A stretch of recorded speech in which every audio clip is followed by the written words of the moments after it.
When I first started therapy back in 2018, I want to say, my first therapist, because I have a new one now, but my first one time after I was complaining that I seemed to attract a lot of avoidant partners, asked me, what about myself was I trying to avoid?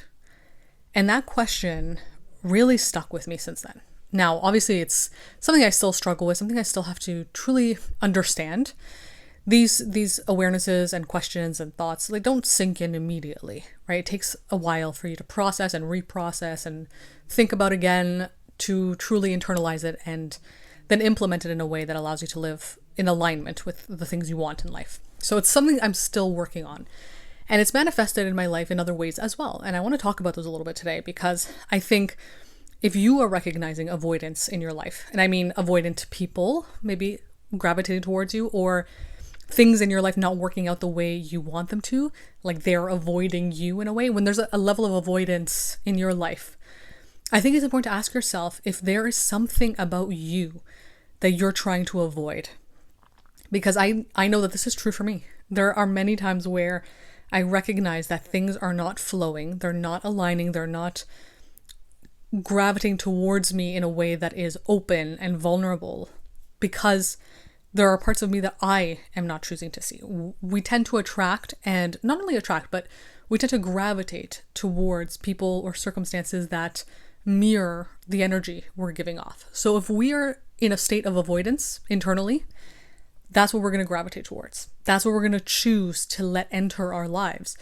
And then we convince ourselves that we just attract these things. We just attract people like that. But there is a level of acceptance that we have here. Like there's a level of control we have that we are choosing to open up space for specific things and people because there is a mirroring happening. We are seeing a familiarity and it's matching what we're projecting out into the world. And it's really important to hold ourselves accountable for this. Again, I'm talking to myself as much as anybody else who also struggles with this. I've also written about it on my Substack recently, so you can go over there and have a look at this topic if you want to learn about more of it through a different medium. But accountability is really important.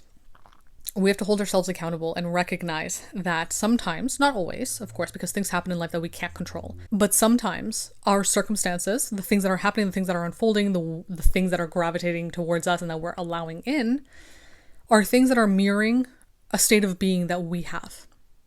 And so if you're recognizing that, every time you go on a date or every time you start engaging with somebody, they end up being emotionally unavailable or avoidant or not open, not honest, not fully present, and it's happening over and over again, that's a pattern, right? There's something there. And again, this isn't to say that it's all in your control and you have to read people's minds from the get-go. I'm not saying that at all. I'm just saying that ask yourself if there are things that you notice before, from the early stages, potentially, that would have revealed that there's a level of maybe emotional avoidance in yourself as well. And that's why you felt comfortable allowing somebody in who also has that level of emotional avoidance. Or if you notice yourself in job situations, as an example, I'm just trying to use some more tangible examples, but as an example, a job situation, and you find yourself cycling in and out of jobs and nothing ever fits, nothing ever flows, maybe there's a level of avoidance or a lack of acceptance in what you actually want to do. And so you're forcing yourself into positions or into places that you think you should be in because you don't want to actually face what you truly want. You don't want to do the things that you have to do to get what you truly want because maybe there's a lot of shame associated to what you want. Maybe there's a lot of discomfort associated to doing the things you have to do to be the kind of person that gets the things you want. This applies to romantic relationships as well. You might want an aligned, authentic, secure relationship, but that might challenge your sense of self as it is right now, which means you do have to deconstruct who you are right now to be the kind of person that would get that kind of relationship. Maybe there's some shame around your ideal relationship, whatever that might be, because everybody's different. Maybe you've always been told that what you want is wrong, and so you never truly allow yourself to see it. You're avoiding that truth about yourself. And so you're ending up in relationships with people that are also avoidant. Maybe they're avoiding their own truth about themselves, and now you're both in this relationship together and you're avoiding your truths, And you're never truly seeing each other because you're not showing each other, because you're not even seeing you. So how can you show someone who you are if you're not seeing you first, right? Maybe there is a career endeavor or creative endeavor that you really want to do, but you've been shamed your whole life about it. You've been guilted. You've been made to feel like it's not going to work, that you're not good enough for it. And so now you blind yourself to the thought of it. You don't even want to think about it. You don't want to see it. You don't want to accept it as something that you could potentially do or that you would even want to start doing. So you put yourself in other positions. So you take on other hobbies. You try other things to fill that void, to make you feel like, oh, is this enough to satisfy the hunger within me, that this deep desire? Is this thing going to satisfy this thing that is more acceptable to the people around me, the world around me? Will this satisfy it? And it never does, because that's not what you truly want. What you truly want is on the other side of your avoidance. You have to let yourself see it. But there's something about you that you don't want to see. But that one thing that you are not letting yourself see is exactly what you need to see and push through.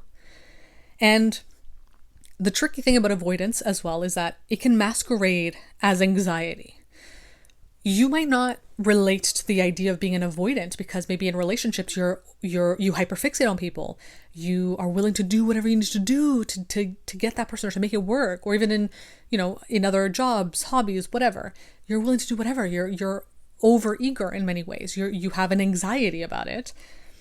That could also be avoidance. Maybe you're willing to do every single thing to make it all work or make it flow or make it whatever, except that one thing.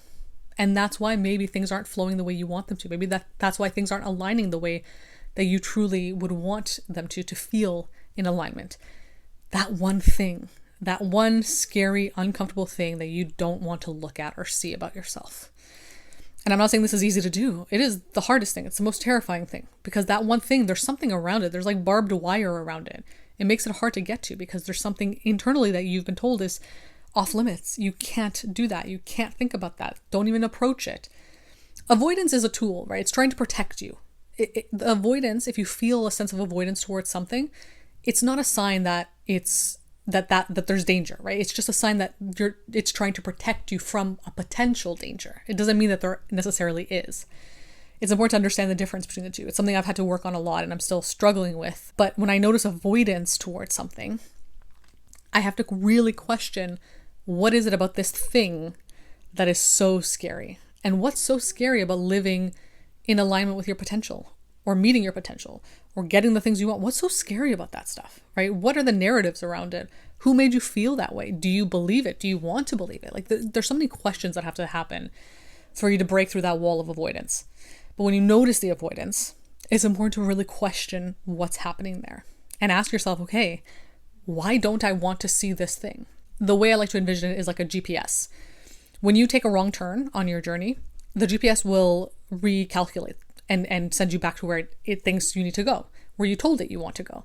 But then you take another wrong turn because you're like, I don't really want to go down that path. So it'll recalculate and take you down the way it needs to go. And then you take another turn because you're like, I don't want to go down that path. It'll keep taking you to where you're asking it to take you, but you'll have to keep recalculating and re-navigating because of the avoidance. So it's no question or no wonder why then you feel stuck, you feel stagnant, you feel like you're going in circles, you feel like you're ending up exactly where you started. That's probably why. Again, these are all things I've had to explore within myself, and I've had to really, really understand and sit with, because it's not easy to recognize that maybe you're the one standing in your own way. It can be kind of painful. Of course, this is aside from any sort of external circumstances that prevent you from doing the things you want, right? That's not what we're talking about here. We're talking about the things that you are avoiding about yourself because they're scary, they're uncomfortable, or there are narratives around it that have prevented you from stepping into it because you feel genuinely uncomfortable with the idea of challenging your current identity. For me and my own journey, it's always been the concept of my fiction writing. As a kid, that's what I always wanted to do. That's what I always envisioned for myself, but was always made to feel shameful for it because it's like, what are you going to do with that? It's childish. It's, I think creativity and art is often associated with childness, at least in my family and in my culture and others as well. So for me, that was always something that I loved to do and always wanted, but also felt shame, and it blocked me from it. And it still blocked me from it.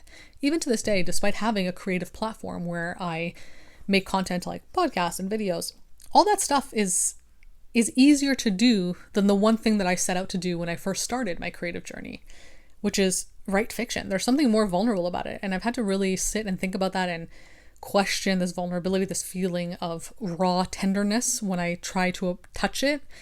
It's very difficult. Like, it's very painful. And now I'm having to really recognize that the avoidance I feel towards my creative fiction writing is also contributing to a lot of other avoidance in my life. And you wouldn't think that they're related or the same in any way, because on the outside it's like, well, no, obviously it's different, right? Just because, like, your fiction writing is not associated to relationships, but when you get to the core of it, to the deep intention of it, and what it truly means and signifies, yeah, it's coming from the same place. It's coming from the belief that I don't deserve to have what I want, or what I want is not good or right, or whatever other narratives. And you might relate to that. And so it's important to really, really recognize that if you're noticing avoidance in your life in other ways, there's probably something in another area of your life potentially that is contributing to that. And maybe something that you really are trying your best not to see because it's scary. So sit and journal about it. Ask yourself in a voice note, whatever works for you. What am I trying to not see? What am I trying to avoid about myself? Again, I wrote a Substack essay about this, so if you want to go read that, that's all the links are in the show notes.